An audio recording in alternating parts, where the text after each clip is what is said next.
श्रीगोंद्यात रामनवमीनिमित्त भव्य राम जन्मोत्सव, भव्य देखाव्यांनी वेधले लक्ष.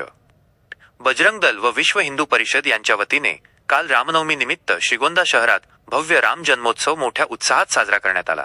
शहरातून निघालेल्या या मिरवणुकीत विविध आकर्षक देखावे साकारण्यात आले होते.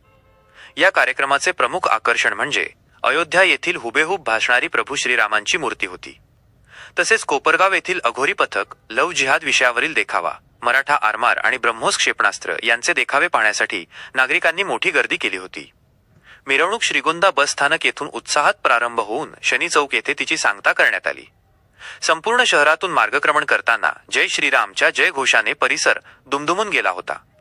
या मिरवणुकीत तरुण, महिला आणि ज्येष्ठ नागरिकांनी मोठ्या संख्येने सहभाग घेत रामनामाचा जप केला. विशेषतः अघोरी पथकाने उपस्थितांचे लक्ष वेधून घेतले. कार्यक्रमादरम्यान कायदा व सुव्यवस्था अबाधित राहावी यासाठी पोलिसांचा मोठा बंदोबस्त तैनात करण्यात आला होता. एकूणच रामनवमी निमित्त आयोजित या मिरवणुकीत रामभक्तांचा उत्साह आणि भक्तिभाव ओसंडून वाहताना दिसून आला. लोकक्रांती न्यूज करिता व्हिडिओ जर्नलिस्ट किशोर मचे, श्रीगोंदा.